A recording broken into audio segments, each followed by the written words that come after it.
Hi, welcome to study IQ. Study IQ मध्ये तुमचं खूप खूप स्वागत आहे. माझे नाव राकेश गवालरे आणि आपलं चालू आहे एमपीएससी रिव्हिजन.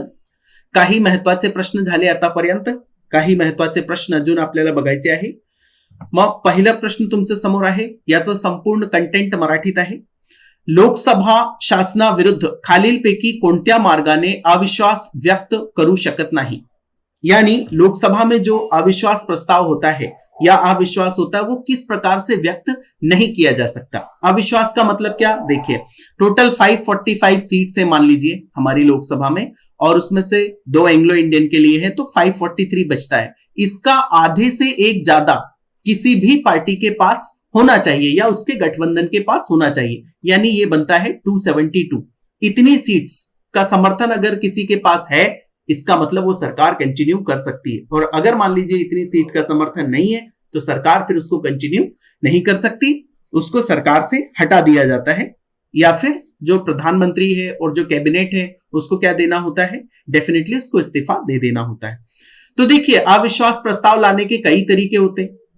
एक तो सबसे सिंपल ये होता है कि मान लीजिए जो अपोजिशन पार्टी है उसको ये हो गया भरोसा कि ये सरकार के पास जो नंबर है 272 वो नहीं है, तो वो क्या करती, सीधा अविश्वास प्रस्ताव लेके आ जाती. बट इसके अलावा भी और तरीके होते हैं, तो इसमें से आपको ये बताना है कि कौन सा वो तरीका नहीं है जिससे कि अविश्वास व्यक्त किया जा सके लोकसभा में.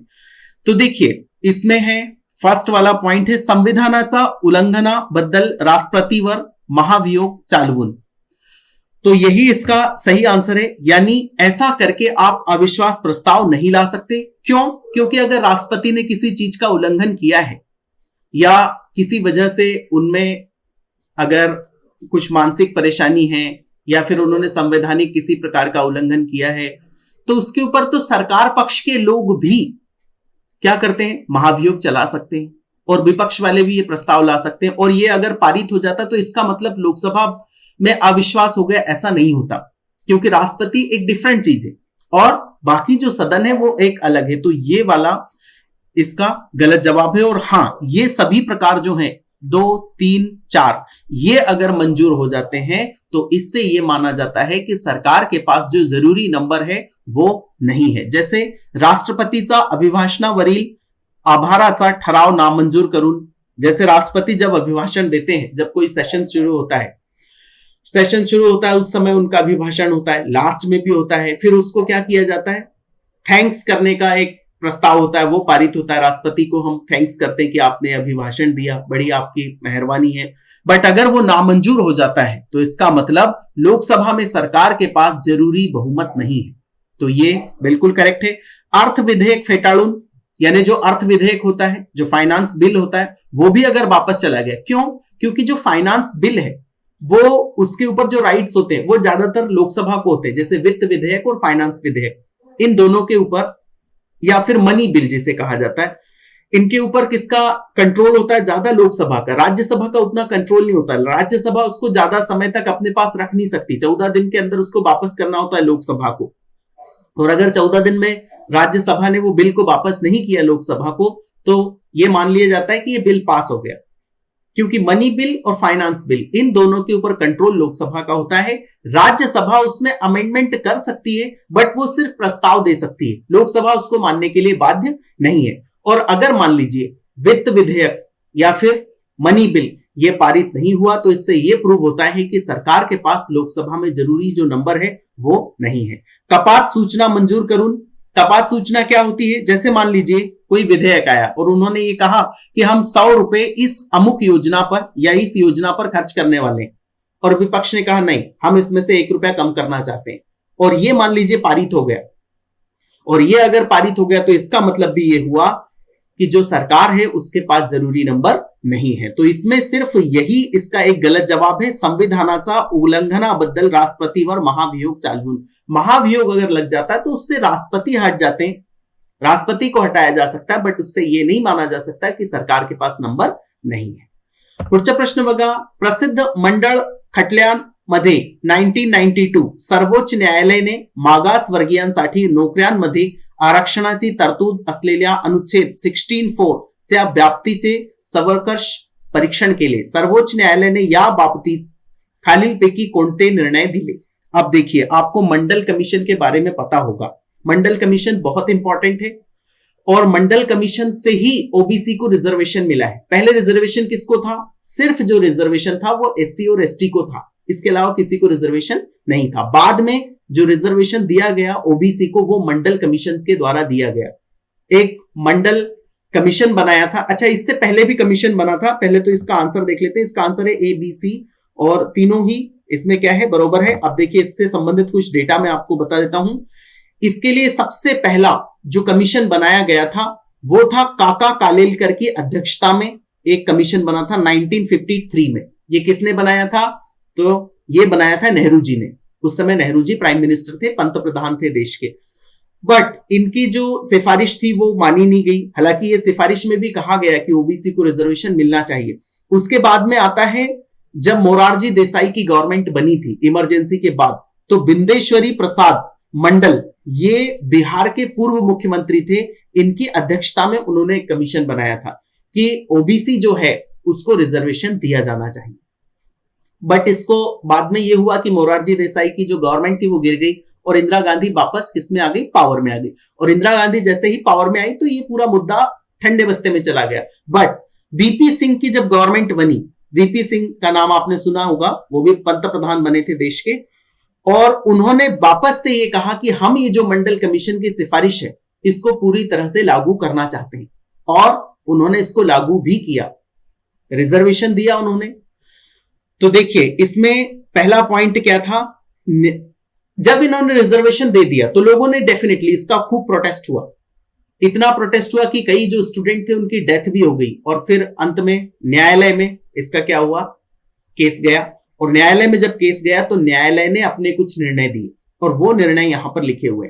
न्यायालय ने उच्च जातीचा गरीब घटकासाठी केलेले 10% आरक्षण रद्द केले। यानी 10% जो रिजर्वेशन दिया गया था, जो अपर क्लास लोग हैं, सो कॉल्ड अपर क्लास इन्हें कहा जाता है। मैं तो किसी को अपर क्लास या लोअर क्लास नहीं मानता, ये तो हमारी जाति व्यवस्था का दोष है। तो देखिए, 10% आरक्षण किसके लिए रखा गया था? जो अपर क्लास लोग हैं उनमें से गरीब लोगों के लिए रखा गया था।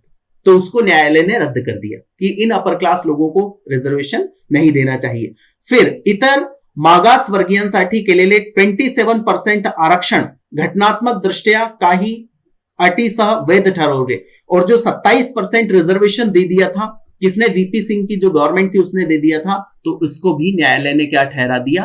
वैध ठहरा दिया। फिर इतर मागासवर्गीय उन्नत गटात क्रीमी लेयर असलेल्या प्रगत घटकांना आरक्षणाचा लाभातून वगळले जावे। यानी एक होता है क्रीमी लेयर और एक होता है नॉन क्रीमी लेयर। ऐसा समझ लीजिए, ओबीसी में भी दो होते हैं। एक वो जो कि गरीब होते हैं, जिनकी उत्पन्न यानी इनकम कम होती है, और एक वो होते हैं जिनकी इनकम ज्यादा होती है। तो जिनकी इनकम कम होती है पहले से ही उन्हें ये रिजर्वेशन का फायदा दिया जाएगा। जिनके पास इनकम ज्यादा है उन्हें ये फायदा नहीं दिया जाएगा। ये प्रोविजन किया सुप्रीम कोर्ट ने। और देखिए, इसके लिए जो केस था वो केस बहुत ही फेमस केस है। उस केस का नाम आपको पता होना चाहिए, इंदिरा साहनी जजमेंट। इसमें यह हुआ था, इंदिरा साहनी नाम के एक व्यक्ति ने पिटीशन डाली थी और उसी में यह जजमेंट दिया गया था। तो ये आपको ध्यान रखना है, इंदिरा साहनी जजमेंट 1992। और ये कभी भी मंडल कमीशन के ऊपर एग्जाम में क्वेश्चन आता है तो आप इग्नोर इसे नहीं कर सकते। तो 1, 2 यानी ए, बी, सी तीनों ही सही है। मग याचा उत्तर आहे 4th वन, ए, बी आणि सी। पुढचा प्रश्न बघा, महाराष्ट्र राज्य निवडणूक आयोगाबाबत खालीलपैकी कोणते विधान बरोबर आहे? यानी हमारा जो महाराष्ट्र का निवडणूक आयोग है, इलेक्शन कमीशन है, उसके बारे में कौन सा विधान सही है? त्याची स्थापना 26 अप्रैल 1994 रोजी झाली। इसकी स्थापना कब हुई? 26 अप्रैल 1994 को हुई। ये बिल्कुल करेक्ट है, क्योंकि इसकी स्थापना किसके लिए की गई वो भी मैं आपको बता देता हूं। जब हमारे यहां पर पंचायती राज पूरे देश में अच्छी तरह से एस्टेब्लिश किया गया, उस समय स्टेट इलेक्शन कमीशन बनाया गया। नहीं तो पहले तो एक ही इलेक्शन कमीशन होता था, वो केंद्रीय इलेक्शन कमीशन होता है, पूरा देश के अभी भी चलता है। और वो किस किस का चुनाव कराता है? तो वो लोकसभा और विधानसभा दोनों का ही चुनाव कराता है, प्रेसिडेंट का भी चुनाव कराता है। इसके अलावा जो विधान परिषद है उसका भी चुनाव कराता है। ये सारे चुनाव कौन कराता है? जो केंद्रीय हमारा इलेक्शन कमीशन है वो कराता है। तो फिर राज्य का इलेक्शन कमीशन क्या करता है? तो जो लोकल बॉडी इलेक्शन होते हैं, लोकल बॉडी इलेक्शन यानी क्या? जो सरपंच का चुनाव होता है या जो ग्राम पंचायत का चुनाव होता है, ये सारे चुनाव कौन कराता है? जो हमारा स्टेट इलेक्शन कमीशन होता है वो कराता है। तो देखिए इसकी स्थापना इस दिन हुई थी, ये करेक्ट है, ये डेटा आपको याद रखना है. त्यामध्ये एक मुख्य चुनाव निर्वाचन आयुक्त आणि 2 निर्वाचन आयुक्त असतात. इसमें से ये तो सही है कि एक मुख्य निर्वाचन आयुक्त होते हैं, बट 2 निर्वाचन आयुक्त असतात, ये गलत है. सिर्फ एक ही मेंबर होता है उसमें. त्यास स्थानिक शासन संस्थाचा विधान परिषदेतील प्रतिनिधींचा निवडणुकीचे अधीक्षण, संचालन आणि नियंत्रण करण्याचा अधिकार आहे. ये बिल्कुल गलत है, क्योंकि ये अधिकार भी किसके पास है? ये अधिकार भी अलग संस्था यानी हमारा जो स्टेट इलेक्शन कमीशन है उसके पास ये अधिकार नहीं होता. आपको पता होगा हमारे यहां पर 2 सदन है, एक कौन सा? विधान सभा और एक है विधान परिषद. तो विधान परिषद के इलेक्शन कैसे होते हैं ये आपको पता होना चाहिए. तो जो अलग अलग लोकल बॉडीज होती हैं उनसे मिलाकर उनके जो रिप्रेजेंटेटिव होते हैं वो किसका इलेक्शन करते हैं? जो विधान परिषद के मेंबर्स हैं उनका इलेक्शन करते हैं. तो ये दोनों ही पॉइंट गलत है, ये भी गलत है, ये भी गलत है. सिर्फ यही एक फैक्चुअल डेटा सही है कि इसकी जो स्थापना की गई थी 26 अप्रैल 1994 के दिन में की गई थी. पुढचा प्रश्न बघा. स्थानिक स्थापना महामंडळ किंवा सार्वजनिक संस्थांची नोकर भरती केंद्रीय लोकसेवा आयोगाचा कार्यकक्षेत आणण्याचा अधिकार खालीलपैकी कोणास आहे? आपको पता होगा हमारे यहां पर जो नौकरी भर्ती करने के लिए अलग अलग संस्थाएं, उसमें 2 इंपॉर्टेंट संस्थाएं, एक कौन सी? यूपीएससी है, यूनियन पब्लिक सर्विस कमीशन, और एक कौन सा होता है? हमारा एमपीएससी है, जैसे महाराष्ट्र पब्लिक सर्विस कमीशन, ये होता है. अब अगर कौन सी पोस्ट किससे फिल की जानी है ये डिसाइड करना है. अगर किसी लोकल लेवल पर देखना है, लोकल लेवल पर यानी क्या? जैसे कि हमारा मान लीजिए जिला पंचायत में जो ऑफिसर्स होते हैं, सीईओ चीफ एग्जीक्यूटिव ऑफिसर होते हैं, उनका मुख्य कार्यपालन अधिकारी ऐसा कुछ उन्हें कहा जाता है. तो उनको अगर भरना है किसके थ्रू? यूपीएससी के थ्रू, क्योंकि इनमें भी बहुत सारे करप्शन हो जाते हैं, कई सारी चीजें हो जाती है. हालांकि अब तो बहुत ज्यादा ट्रांसपेरेंसी आई है, फिर भी अभी भी कई जगह पे कई लोग उसमें भी गलत काम कर देते हैं. सभी लोग ऐसे नहीं होते, मैं सबके बारे में बात नहीं कर रहा हूं. तो उसको यूपीएससी के अंडर में कैसे लाया जा सकता है? अगर लोकल लेवल पर कोई नौकरी भर्ती होनी है और उसको यूपीएससी के अंडर में लाना है तो वो कौन ला सकता है? केंद्रीय मनुष्य बल खाते, ये गलत है. राष्ट्रपति भी नहीं ला सकते, सर्वोच्च न्यायालय भी नहीं ला सकता. तो इसमें फिर एक ही सिंपल सा ऑप्शन बचता है, संसद. अगर पार्लियामेंट चाहे कि ये पोस्ट यूपीएससी के थ्रू फिल की जानी चाहिए तो पार्लियामेंट ये ऐसा कर सकती है, वो बिल ला सकती है. बिल के ऊपर लोकसभा से पारित होगा, फिर राज्यसभा से पारित होगा, बाद में प्रेसिडेंट के साइन होंगे, उसके बाद में फिर वो पोस्ट किसके अंडर में आ जाएगी? यूपीएससी के अंडर में आ सकती है. वो नौकरी भर्ती यूपीएससी के अंडर में आ सकती है. पुढचा प्रश्न बघा. राष्ट्रीय मानवी हक्क आयोगाचा अध्यक्ष आणि सदस्यांची नेमणूक करताना त्यांची नावे सुचवणाऱ्या समितीमध्ये खालीलपैकी कोणाचा समावेश होते नाही? यानी जो हमारा राष्ट्रीय मानवी हक आयोग है यानी नेशनल ह्यूमन राइट्स कमीशन, उसके अध्यक्ष और सदस्यों की नियुक्ति के लिए एक कमेटी बनती है. वो कमेटी में कौन मेंबर नहीं होता है ये आपको बताना है. तो देखिए आपको मैं बता दूं उसमें मेंबर कौन होता है. सबसे पहले तो हमारे होते हैं प्राइम मिनिस्टर, पंत प्रधान, वो इसको चेयर करते हैं, वो चेयरपर्सन होते हैं. और बाकी के क्या होते हैं? सदस्य होते हैं. तो बाकी के कौन होंगे? केंद्रीय गृह मंत्री होते हैं, यानी जो हमारा केंद्र का गृह मंत्री है. जैसे इस समय हमारे अमित शाह जी है, वो इसके एक मेंबर होंगे. एक प्रधानमंत्री, वो क्या करेंगे? इसको चेयरमैनशिप करेंगे. और राज्यसभा के जो अध्यक्ष होते हैं वो किन्हें माना जाता है? अगर आपको पता हो तो आपको कमेंट करके बताना है, वैसे मैं बता देता हूं. राज्यसभा का अध्यक्ष कौन होता है? वो हमारे वाइस प्रेसिडेंट यानी उपराष्ट्रपति होते हैं. और वो इस समिति के सदस्य नहीं होते, क्योंकि वो उस सदन के मेंबर ही नहीं होते. ये भी आपको पता होना चाहिए. जो उपराष्ट्रपति होते वो राज्यसभा के मेंबर नहीं होते. तो राज्यसभा के मेंबर के लिए फिर किसको रखा गया? तो उसका जो उपसभापति होता है, क्योंकि उपसभापति क्या होता है? वो राज्यसभा का सदस्य भी होता है. राज्यसभा का सदस्य है और उसी को फिर क्या, उसमें से एक व्यक्ति को क्या करेंगे हम? राज्यसभा में जितने मेंबर है उसको एक उपसभापति बना देंगे. सभापति तो कौन हुआ? वाइस प्रेसिडेंट हुए.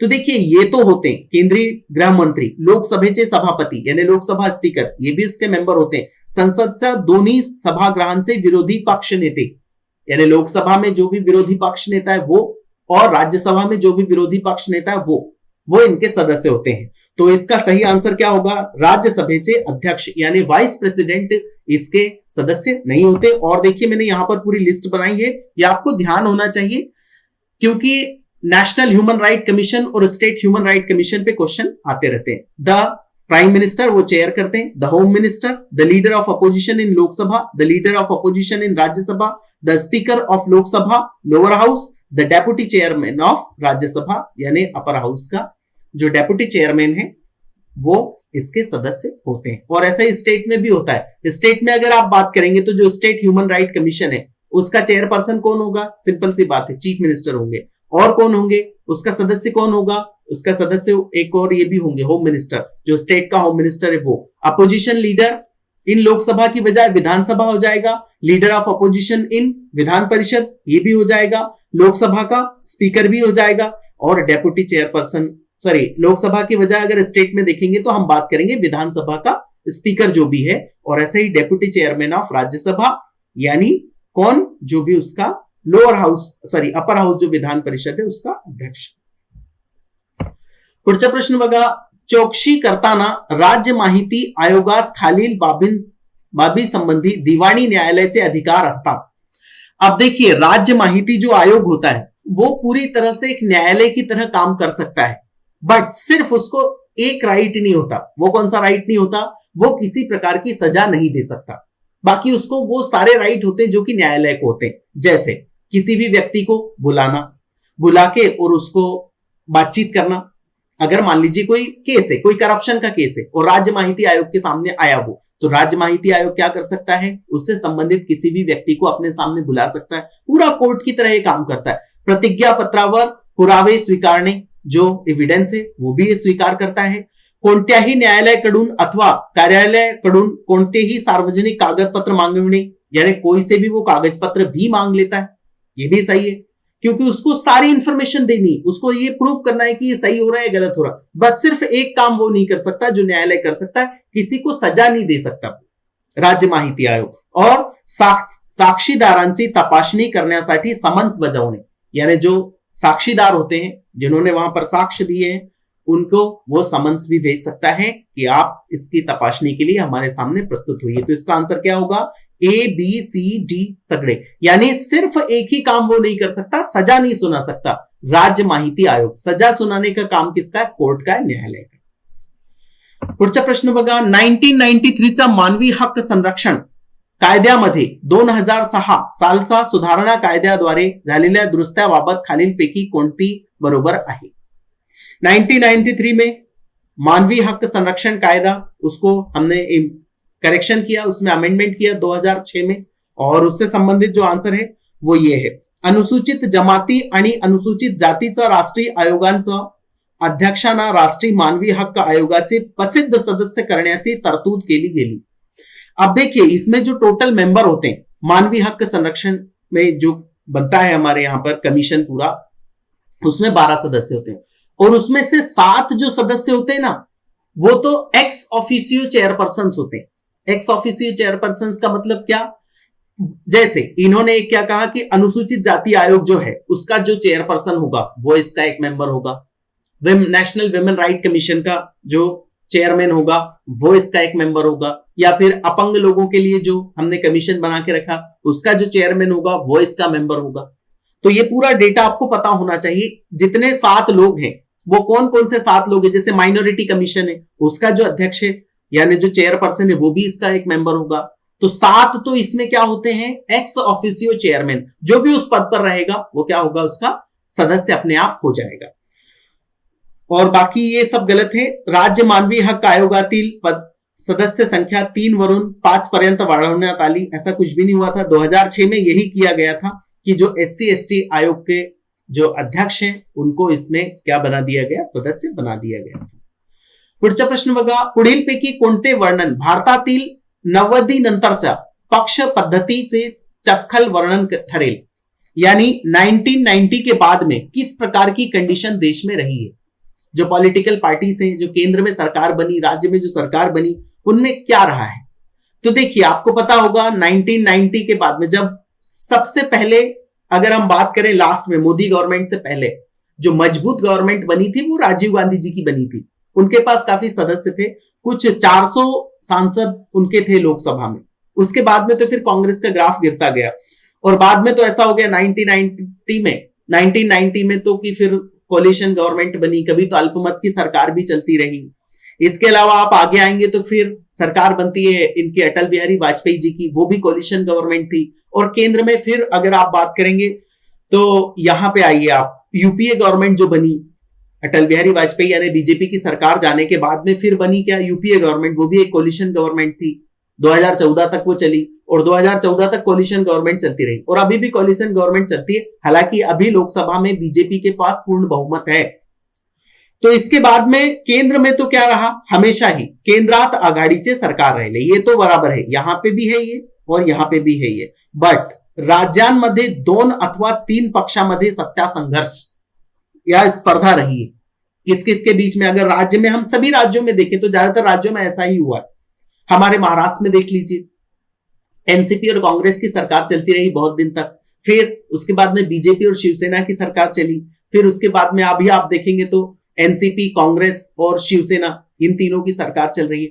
तो केंद्र में तो आघाड़ी की सरकार रही यानी कोलिशन गवर्नमेंट रही, बट राज्यों में भी 2-3 जो पक्ष थे उनमें सत्ता के लिए प्रतिस्पर्धा होती रही। लगभग सभी राज्यों में ऐसा ही हुआ है। कुछ चुनिंदा राज्यों को, जैसे मध्य प्रदेश को छोड़ दें आप, या फिर पंजाब को छोड़ दें आप, या फिर और भी जैसे राजस्थान है उसको छोड़ दें, क्योंकि वहां बीजेपी कांग्रेस रहती है। एमपी में भी ऐसा ही रहता है, सीजी छत्तीसगढ़ में भी ऐसा ही रहता है। बट ज्यादातर जो राज्य हैं उनमें 2 या 3 पार्टियों के बीच में स्पर्धा रही है। तो इसका आंसर क्या होगा, ये वाला सही होगा। और केंद्र में तो बराबर कोलिशन गवर्नमेंट रही 1990 के बाद।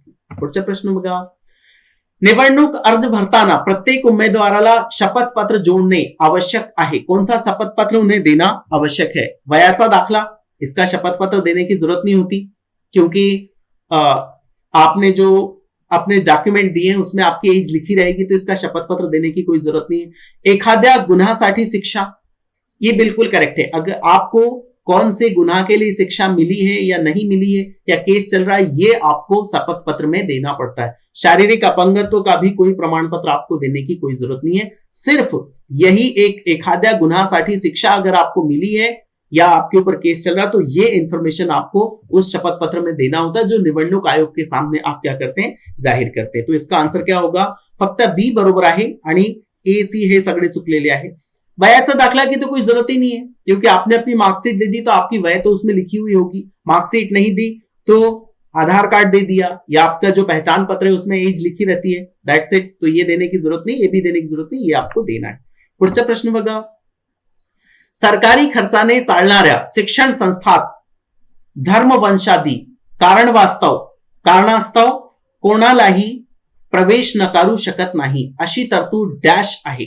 यानी देखिए, अगर कोई प्राइवेट संस्था है तो प्राइवेट संस्था में भी ऐसा नहीं होता है। धर्म के आधार पर आप किसी का भी प्रवेश रोक नहीं सकते। अगर वो संस्था किससे ग्रांट ले रही है, यानी किससे उसको कुछ मदद मिल रही फाइनेंशियल, सरकार से, तो वो क्या नहीं कर सकती, वो धर्म के आधार पर किसी का भी प्रवेश रोक नहीं सकती। हालांकि ऐसा कानून में नहीं है कि अगर आपने मान लीजिए एक कॉलेज बनाया, आपका अपना कॉलेज है, और आप चाहते हैं कि मैं हिंदू को या मुसलमान को या फिर क्रिश्चियन को या इन्हें किसी को भी प्रवेश ना दूं, तो ऐसा आप कर सकते हैं। बट आप ये नहीं कर सकते कि अगर आपने ग्रांट ली है तो आप धर्म के आधार पर ऐसा डिस्क्रिमिनेशन नहीं कर सकते। हालांकि अगर आपकी कॉलेज है और फिर भी आप धर्म के आधार पर ऐसा डिस्क्रिमिनेशन कर रहे हैं, तो कानून में तो उसके खिलाफ ऐसा कुछ नहीं, बट हाँ, फिर मीडिया उसको बहुत हाइक कर देता है कि इन लोगों ये यहाँ पे सिर्फ क्रिश्चियनों का एडमिशन लेते हैं या सिर्फ मुस्लिमों का लेते हैं या सिर्फ हिंदुओं का लेते हैं, ये गलत बात है। इसको कोई एक्सेप्ट नहीं करता। हालांकि कानून में ऐसा कहीं भी नहीं लिखा है। कानून में आप चाहें तो अपने कॉलेज को अपनी मर्जी से चला सकते हैं। तो ये कौन सा अधिकार है, तो देखिए ये फंडामेंटल राइट, आपको पता होगा फंडामेंटल राइट आपको पूरे जो 14-15 से शुरू होते हैं और 32 तक जाते हैं, वो सारे के सारे एक एक आर्टिकल आपको याद होने चाहिए, क्योंकि वो क्वेश्चन उसके ऊपर फंडामेंटल राइट पे एक न एक क्वेश्चन आता ही है, मतलब आता ही है, उसका कोई अल्टरनेटिव नहीं। पूरे आपको आर्टिकल याद होने चाहिए, उनका क्या क्या, life and liberty, freedom of speech, freedom of expression, ये सारी की सारी चीजें आपको पता होनी चाहिए। तो ये किस में आता है, तो ये सांस्कृतिक व शैक्षणिक अधिकारात यानी कल्चरल एंड एजुकेशनल राइट में ये आता है, ये आपको पता होना चाहिए। कौन सा, सरकारी खर्च पे अगर कोई शिक्षण संस्था चल रही तो आप धर्म के आधार पर उनका प्रवेश नहीं रोक सकते हैं. पुढचा प्रश्न बघा, 2004च्या सार्वत्रिक लोकसभा निवडणुकामध्ये काँग्रेसला 145 जागा मिळाल्या व त्यांचा मित्र पक्षांना 74 जागा मिळाल्या. ही बेरीज देखील बहुमतापेक्षा कमी होती. त्यावेळी कोणत्या राजकीय पक्षाचा बाहेरून पाठिंबाचा जोरावर संयुक्त पुरोगामी आघाडीने यानी यूपीए युनाइटेड प्रोग्रेसिव्ह अलायन्स अल्पमतातील सरकार स्थापन केले. यानी यूपीए ने किस दो पार्टियों के साथ मिलकर उसने सरकार की स्थापना की थी? तो वो आपको पता होगा कम्युनिस्ट लोग थे जो बंगाल में ज्यादातर उनकी पार्टी थी. अभी तो खैर बंगाल में ममता बनर्जी चल रही है. भारतीय कम्युनिस्ट पक्ष ये था और मार्क्सवादी कम्युनिस्ट पक्ष, इन्होंने समर्थन दिया था कांग्रेस को बाहर से और इनके ही समर्थन से सरकार स्थापित की गई थी, सरकार का गठन किया गया था. तृणमूल कांग्रेस ऑब्वियसली नहीं होगी. क्यों नहीं होगी? क्योंकि जहां पर कम्युनिस्ट पार्टी होगी वहां कम्युनिस्ट ये तृणमूल कांग्रेस नहीं होगी. राष्ट्रीय जनता दल आरजेडी, इसके बारे में भी आपने सुना होगा. बिहार में इसका अस्तित्व देखने को मिलता है और इसमें दो है राष्ट्रीय जनता दल, एक तो आरजेडी है और एक सेक्युलर, एक नीतीश कुमार की पार्टी है और एक इनकी है लालू प्रसाद यादव की पार्टी है. तो इसमें ये दोनों पक्ष शामिल थे. इन्होंने बाहर से समर्थन दिया था. और ये जो राष्ट्रीय जनता दल है, राजद राष्ट्रीय जनता दल, लालू प्रसाद की पार्टी, ये सरकार में शामिल थी. और अगर आपको ध्यान हो तो उस समय जो लालू प्रसाद यादव जी थे वो क्या थे? रेल मंत्री बनाए गए थे. तो ये भी उसमें था, बट इन्होंने बाहर से समर्थन नहीं दिया, ये तो सरकार में शामिल हुए. अच्छा, बाहर से समर्थन और सरकार में शामिल होना क्या है? मान लीजिए आपकी एक पार्टी है और आपने 20 सीट जीत ली, आपने सरकार को समर्थन दे दिया, तो सरकार आपसे बोलेगी कि आप भी मंत्री मिनिस्टर बन जाइए. तो आप सरकार में शामिल हो गए और आप सिर्फ समर्थन दे रहे, मंत्री मिनिस्टर नहीं बन रहे, तो उसे कहा जाएगा कि आपने बाहर से समर्थन दिया. तो ये दोनों पक्षों ने बाहर से समर्थन दिया था, जबकि तृणमूल कांग्रेस ने ऐसा कुछ नहीं किया. राष्ट्रीय जनता दल ने क्या किया था? राष्ट्रीय जनता दल यानी राजद ने उनको सरकार में वो शामिल हुए थे. तो ए और बी बरोबर आहे. पुढचा प्रश्न बघा, खालील विधानांचा विचार करा. अब ये सर्व शिक्षा अभियान के ऊपर क्वेश्चन है, सर्व शिक्षा अभियान. तो इसके सारे के सारे पॉइंट्स हम रीड कर लेते हैं. इसका पहला पॉइंट है, सर्व शिक्षा अभियानाचा उद्देश सामाजिक, प्रांतिक व लिंग या आधारावर असणाऱ्या अंतराला कमी करणे होय. बिल्कुल सही है. आपने देखा होगा, हालांकि आप तो लड़कियां पढ़ रही हैं, पर पहले ऐसा होता था, खासकर 90 के समय में या उससे पहले के समय में लड़कों को पढ़ाया जाता था, लड़कियों को इतनी इंपॉर्टेंस नहीं दी जाती थी. इसे कहा जाता, इससे ये हुआ कि जो लिंग डिस्क्रिमिनेशन है वो साफ जाहिर था. तो उसके लिए सरकार सर्व शिक्षा अभियान लेके आई कि सभी को शिक्षा दी जानी चाहिए और सभी का उसके ऊपर अधिकार है, चाहे वो लड़का हो चाहे लड़की हो. तो ये बिल्कुल करेक्ट है. सर्व शिक्षा अभियान का ये एक उद्देश्य था. मुलांची आध्यात्मिक व मानसिक क्षमता वाढवणे हे सर्व शिक्षा अभियानाचे ध्येय आहे. ये तो हमेशा ही रहेगा, ये भी बिल्कुल करेक्ट है.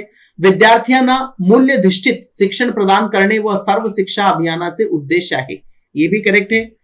विद्यार्थियों को क्या? मूल्यधिष्ठ शिक्षा हमें देनी है. बट इसका डी पॉइंट गलत होता है. ये 6 ते 18 नहीं, ये है 6 ते 14. या वया गटातील मुलांना प्राथमिक शिक्षण प्रदान करणे सर्व शिक्षा अभियानाचे ध्येय आहे. ये गलत है. यहां पर ये 18 नहीं है बल्कि ये 14 है. बाद में तो खैर इसको एजुकेशन राइट बना दिया गया कि 6 से 14 साल का अगर कोई बच्चा है और उसको स्कूल में एडमिशन नहीं मिलता है तो आप सरकार के सामने जा सकते हैं या कोर्ट में अपील कर सकते हैं, क्योंकि ये आपका एजुकेशनल राइट बना दिया गया. देखिए, राइट एक तो डीपीएसपी होता है, directive principle of state policy, उसमें भी बहुत सारी चीजें, बहुत सारी चीजों में कई आपने देखा होगा कि सबको रोजगार मिले, पर सरकार ये सबको रोजगार नहीं दे सकती. कल को आप क्या करें? कोर्ट में जाके चैलेंज कर दें कि डीपीएसपी में तो लिखा है कि सबको रोजगार मिलना चाहिए, मेरे पास रोजगार नहीं, सरकार मुझे रोजगार दे. तो डीपीएसपी के जो प्रिंसिपल्स यानी जो प्रोविजंस है उनको आप कोर्ट में चैलेंज नहीं कर सकते. सरकार उसको मान भी सकती, नहीं भी मान सकती. बट हाँ, जो फंडामेंटल राइट है वो अगर आपका वायलेट होता है तो डेफिनेटली आप कोर्ट में अपील कर सकते हैं. पुढचा प्रश्न बघा. अच्छा, इसमें एक और चीज देख लीजिए. 86th amendment, free and compulsory education to children between 6 to 14. ये आपको ध्यान रखना है. 86th अमेंडमेंट है, ये भी कभी भी एग्जाम में उतर सकता है, आ सकता है. पुढचा प्रश्न बघा. विद्यापीठी शिक्षणाविषयी गुणवत्ता सुधारण्यासाठी कोठारी आयोगाने केलेल्या शिफारिशपैकी महत्वपूर्ण शिफारिश म्हणजे काय? कोठारी कमिशन आया था एक, दौलत सिंह कोठारी, इनका नाम आपने सुना होगा। ये 64 में कमीशन बनाया गया था। चेयरमैनशिप किसकी थी? दौलत सिंह कोठारी की। और दौलत सिंह कोठारी उस समय यूनिवर्सिटी ग्रांट कमीशन यूजीसी के चेयरपर्सन थे, और उनको फिर एक कमेटी बनाई गई किसके लिए? शिक्षण सुधार के लिए, कि शिक्षा में कैसे सुधार किया जाए। और ये कमेटी 64 में बनाई गई थी और उसने अपनी रिकमेंडेशन 66 में दी थी। और ये इसके जो प्रोविजंस थे वो आपको देखना है। तो इसका सही आंसर है क्या? ए, बी, डी। इसका सी सही आंसर नहीं है। ग्रंथ व नियतकालिकाचा खरेदीवर खर्च वाढवणे, अभी ये तो फैक्चुअल डेटा है, ये आपको याद ही करना पड़ेगा, इसका कोई अल्टरनेटिव नहीं। विद्यार्थी कल्याण योजना राबविणे, कई विद्यार्थी कल्याण योजना चलाई है।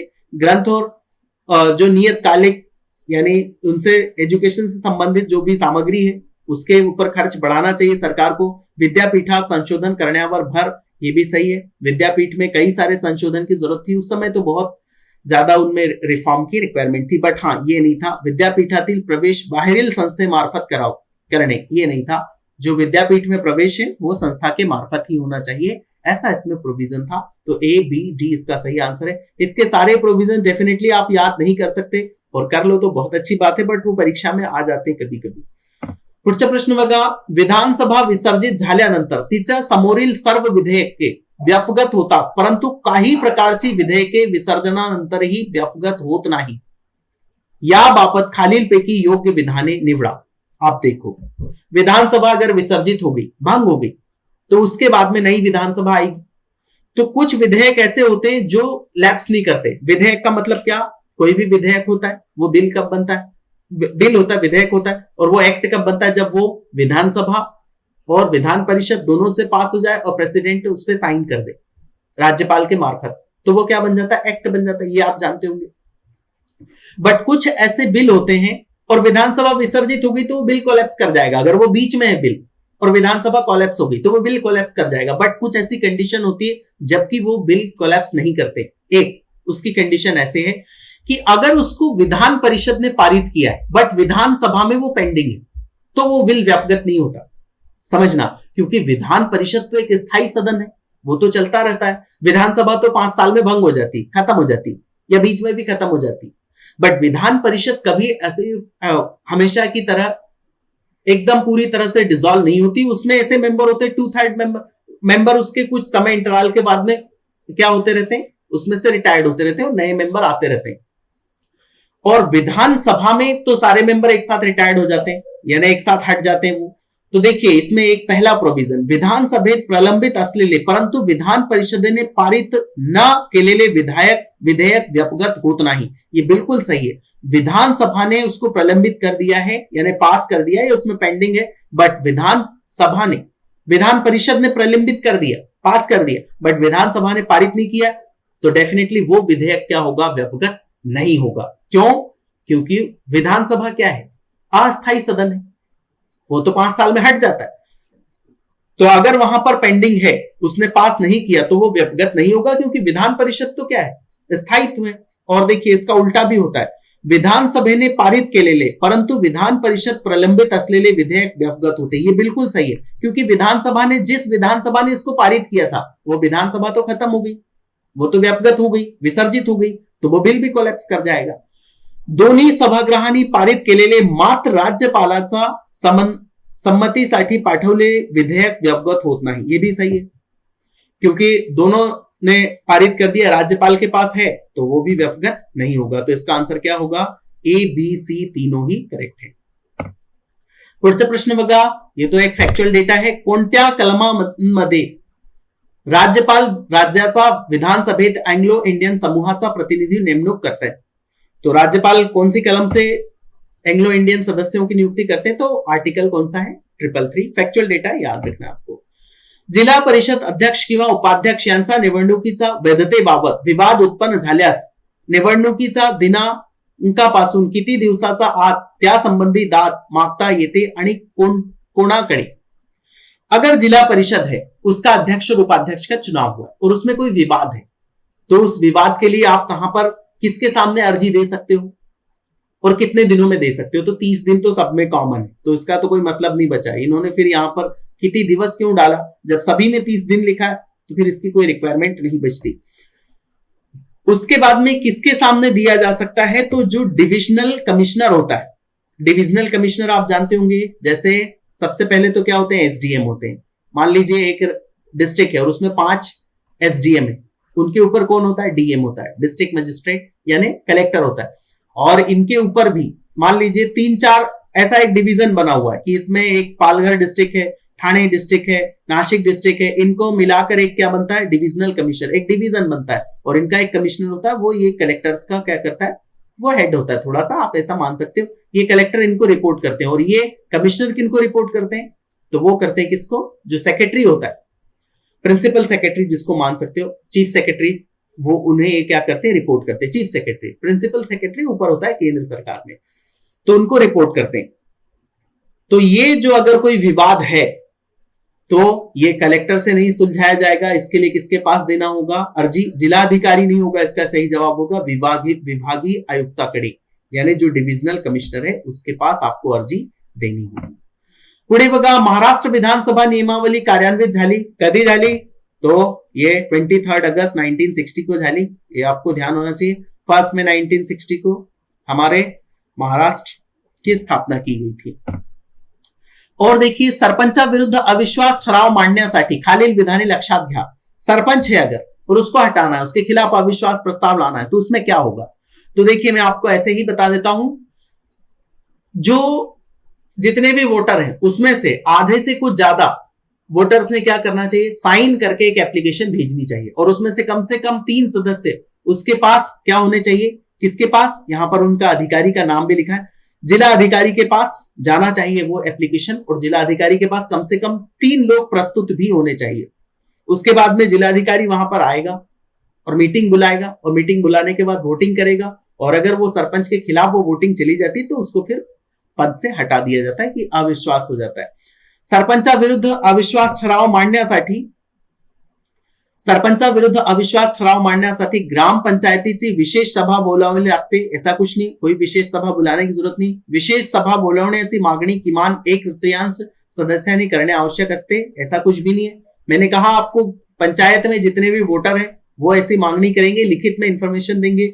विशेष सभेच्या मागणीची सूचना जिल्हाधिकाऱ्याला द्यावी लागते, और ये सूचना जिल्हाधिकारी देता है कि आपके यहां पर ऐसा ऐसा हो रहा है। ही सूचना दिल्यानंतर परत मागे घेता येतो। अगर ये सूचना दे दी और लोगों के बीच समझौता हो गया कि रहने दीजिए, सरपंच को बने रहने दीजिए, तो आप ये सूचना वापस भी ले सकते हैं। So this is the end of the video. बहुत बहुत धन्यवाद। शेवटी जय हिंद, जय महाराष्ट्र।